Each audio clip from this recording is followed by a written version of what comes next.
कृपया डीजे के सामने से हट जाए। Sound testing. अमित बुंदास हर हर महादेव बोल बम अमित सोनू दिल के धड़कन अमित दीवाना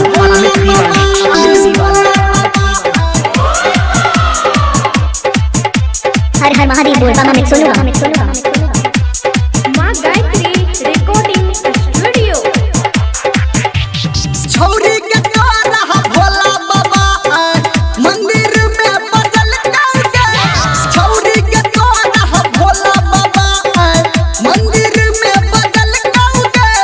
छौरी के द्वारा भोला हर हर महादेव बोल बम अमित सोनू मंदिर में बदल करके तोरा ले नीमन दुल्हा गोरकी भोला बाबा खोजल करके छौरी के द्वारा भोला बाबा मंदिर में बदल करके। अपने नाम की रीमिक्स बनाने के लिए संपर्क करें अमित आवारा शैलेश गोबर मेन रोड बांकी। हर हर महादेव बोल बम अमित सोनू रहे हैं अमित बुंदास हर हर महादेव बोल बम अमित सोनू है गई सब दिन पूजला भोला के तू तोरा आप तकल कहोगे हाँ तोरा आप तकल कहोगे सब दिन पूजला बाबा के तू तोरा आप तकल कहोगे हाँ तोरा आप तकल कहोगे छौरी के तोरा भोला बाबा आए मंदिर में बदल कहोगे छौरी के तोरा भोला बाबा कृपया डीजे के सामने से हट जाए। Sound testing. अमित बुंदास हर हर महादेव बोल बम अमित सोनू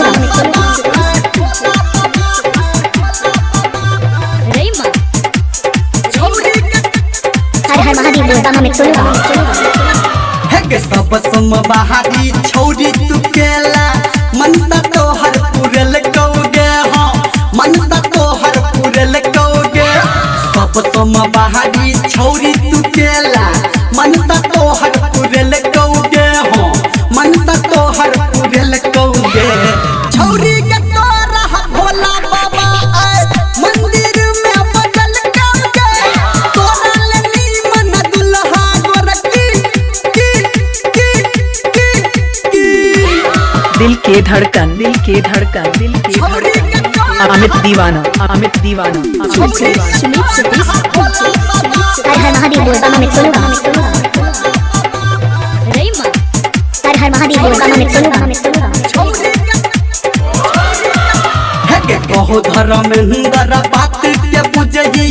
तोरे ताई कहल कहोगे हाँ तोरे ताई कहल कहोगे कहो धर्मेंद्र बात के बुझही तोरे ताई कहल कहोगे हाँ तोरे ताई कहल कहोगे छौरी के तोरा भोला बाबा मंदिर में बदल कहोगे